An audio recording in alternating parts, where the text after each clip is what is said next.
drowning in debt. We can't buy homes. Crime is at We an all know the all-time speed, guys. level. We can only This watch things at around country about is 1.5 because falling it's just apart. the And all the while, speed I can rather deal than with things. worrying about the things that actually matter, the media in this country, the government in this country is obsessed with spin and just corporate bullshit all about one thing. And guess what? You're going to hear what I'm about to say and you're going to go, that's not exciting at all. I'm going to click off, but this is very bloody important. This is a video all about the lie that is net zero. All right, let me start off.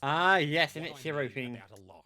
It is a lie because you are promised that this is going to save the world. We have a whole generation of kids who are terrified. Some on medical.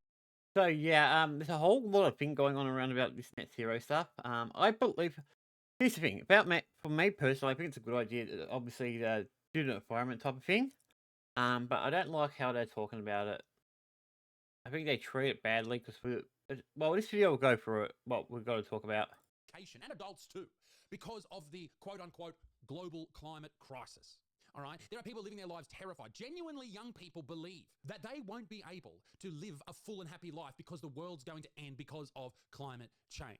Now, what are my thoughts on climate change? Well, this may come as a shock to you, but I do believe the climate has changed over the past couple of 100 years. I guess the questions that surround that no one really talks about is how much of a role did humans play in it? Is it reversible? And does net zero actually do anything? Well, I can answer the last question pretty bloody well. Net zero does fuck all. Governments who have been voted in to lead have spent their entire campaign talking about net zero. So what does it actually mean? Ladies and gentlemen, Nothing, this video is brought to you probably. by the great people at Fume. Fume is an award-winning flavored air device, and what it does is it takes away the bad from your bad habit. All you do is swap that bad thing for this Fume thing, and there you go.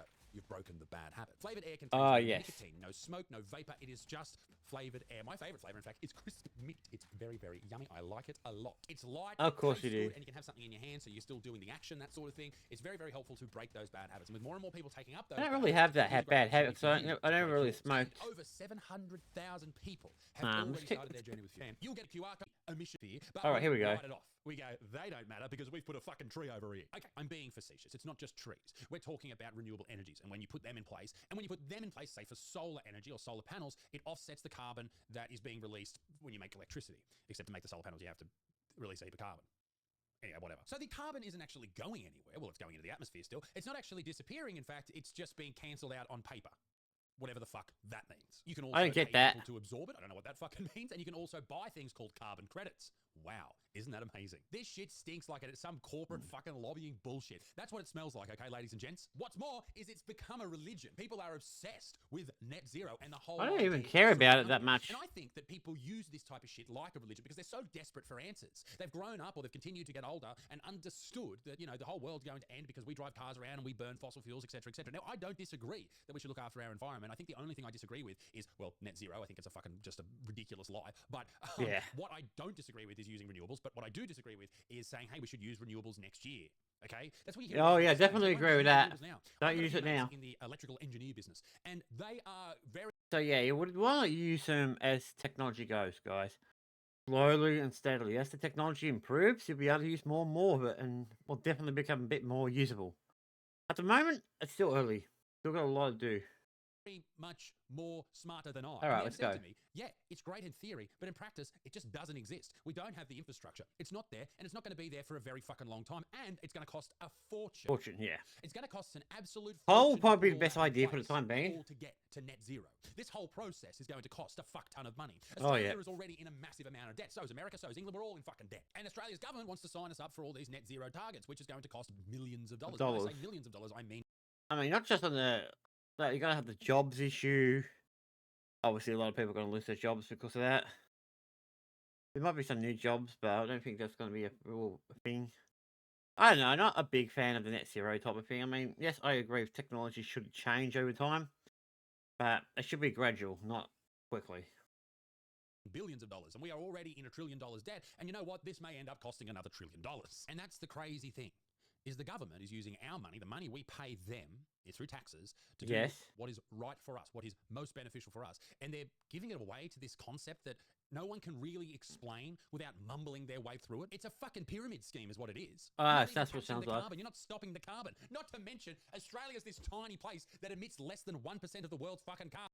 Yeah, that's true. We barely have a dent on the whole environment thing. I mean, as you just said, we're not even 1%, so I don't know why Australia is making it such a big deal. We'll see what else he carbon, says. right? And we've got to spend $1 trillion. All right. Meanwhile, the Chinese are over there dropping methane, big old farts out of factories like it's going out of fashion. Every day, China is emitting more carbon than Australia emits in a Oh my god, China is such a polluted state or country. It's unbelievable. I'll never go to China, guys. Not, at least not to stay there. Visit maybe, but never stay there. I like my city how it is, even though we've got the biggest crime in the world, or in Australia at least. But 100,000 fucking years. That's not accurate, but it sounds about right. We should stop using coal, maybe in the next 100 years or so, all right, and move to more renewable energies. probably Now, I 50. don't know about you, but nuclear comes up a lot.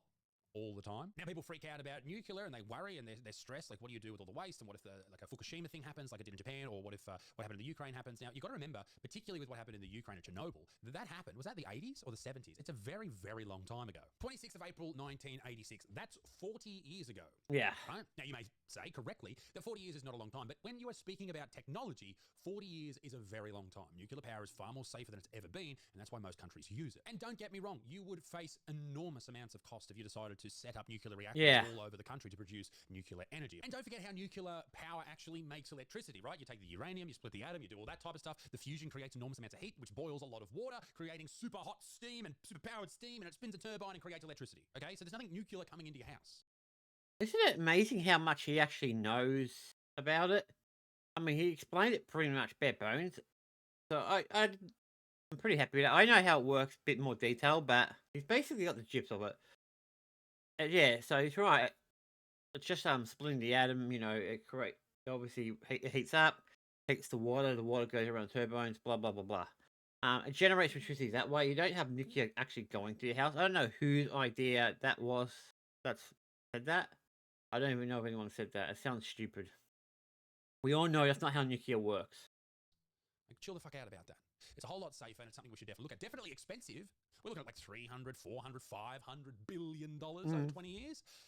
But it's better than $1 trillion. It's a whole lot better than $1 trillion, or however much net zero costs. Now, net zero is not going to cost $1 trillion in Australia, no doubt. But what's going to happen is we're going to try and hit this net zero target, and it's going to keep getting pushed back. I mean, nuclear would be a good start. I mean, because we can use, as technology improves with solar panels, wind power, and all that shit. Yeah, I think it'd be good. From 2050 to later and later and later. And we're going to get to the point where we go, well, fuck, this doesn't mean anything. Why don't we look at nuclear? We don't have batteries big enough. We don't have the infrastructure. We have to use enormous amounts of carbon and fossil fuels to create this in the first place. Whereas if we went nuclear, we could just, do a one-time thing, build a big old reactor. Now, obviously, there's more to it than that. But then you've got electricity for, well, however long you need it, I guess. Right? Now, Australia, as I said before, it doesn't produce that much carbon, but per person, we produce quite a bit. Our carbon footprint is quite large. Now, when I read that's true. We must be watching a lot of TV. We must be using. I mean, if you look at my house, guys, my room uses a lot of it. I've got the lights on. I've got my computer on. I've got the 2 monitors plus the Xbox. I've got a laptop on the right side of me. I've got everything going. Putting the lights on too much, and then I thought, no, hang on a fucking second. It's because it's fucking hot. We've got the air conditioner going. All right, so you fucking smart boon counters in the government, work out why air conditioners are so expensive to run, okay, why they use so much fuel, and then change that up, sort that shit out, put a fucking solar panel on everyone's air conditioner, and we should be sweet, right? Or at the very least, does this not make sense? And I know I'm going back and forth with this video and fucking everywhere, but I'm thinking on the go, wouldn't you just pay people to put solar panels on their roof? If you put solar panels on everyone's roof, wouldn't that just put energy back into the system? Doesn't that make complete sense? The biggest issue the government would do that. The origin of net zero is this. It only works if everyone does it. If Australia does it, and the UK does it, but America, Russia, China don't do it, then it doesn't do shit. Do you think India gives a fuck about this? No, they don't give a fucking shit. They're too busy making egg sandwiches on the street with 400-year-old oil. They don't give a fuck about this. And on top of all of this, I guess that's true. Ask fires to stop happening, volcanoes to stop erupting. Since 1750, around the time of the Industrial Revolution, the world, or human beings, released somewhere around 1.6 trillion tons of CO2, carbon dioxide. Since then, 2.7 trillion tons has been released by wildfires. Now, notwithstanding a lot of that carbon released by wildfires, because it's already above ground, it already exists in the environment, is reabsorbed, and the stuff that comes out of the ground through fossil fuels is not easily reabsorbed, so it sticks around for longer, and that's why the parts per million in the atmosphere has actually gone up. Now, my point is, we're never going to get to the point where we're cutting carbon out. Okay, we're never going to get to this point where it's zero or it's offset. So look towards cleaner energy. That makes complete sense. But what doesn't make complete sense is not going nuclear. Remember, ladies and gentlemen, nuclear power is not this crazy, scary thing that it once was, okay? It's a lot safer. Do you know how many people have died in nuclear reactors since their invention? Around about 60. Do you know how many people have died in coal mines in the last 12 months? Here we go. 7,000. That's worldwide, by the way. 7,000 in 12 months over what? 1 a year. There's your fucking answer. So, rather than spending trillions of dollars on wind farms, solar farms, massive fucking batteries, all this type of stuff, spend the billions rather than the trillions on a nuclear power system set out throughout the country and nice and far away from everyone so everyone's cool and calm and collected, and use that clean power. This whole concept of net zero is bullshit. It's a lie to make you feel better about what's happening. And True. I don't think unless we make drastic change, anything is really going to change. Yeah. And also, the great thing about a nuclear system is that all these coal miners, which there's a fuck ton in Australia, there's jobs, man. There's jobs in nuclear power, retrain these people, all this type of stuff. And because it takes time to build these networks, it's not going to be, we're going to switch off today and rely on fucking wind power tomorrow or rely on solar power next week. It's not going to be that. It's going to be a long time, but that's okay. You've got to have this long outlook on things, this 50-year outlook on things, rather than just offsetting carbon by buying new fucking plants from Bunnings every second week. Like, that's just bullshit. Don't forget, when the government owes money, it means you owe money. It means this country's not doing well. The money we spend on bullshit like this, the more everything's going to cost. And that's not a good thing. Ladies and gentlemen, let me know what you think about all of this in the video down below. I'll probably change my mind next week once I've thought about something else, but I think it's an interesting conversation nonetheless. Ladies and gentlemen, head to isaacbutterfield.com. Go and watch my brand new special. All right, yep, we'll get the hint, guys. Okay, so that's him talking about that, nuclear power. I don't know what you guys think about that. I've always been for it, personally, because it's definitely safer than it used to be. Yes, there's still a risk, but like, just don't put it in a stupid spot. Like right next to the ocean or something. At least if you're gonna, I know you'll need water to cool it down and all that, obviously, but you can easily just build a pipeline. Well, like a kilometer or 2 kilometers away or something. Just do that. But yeah, I agree with nuclear power. I think nuclear power will be a great way to deal with things. All right, let's see what else is there going to be to talk about today.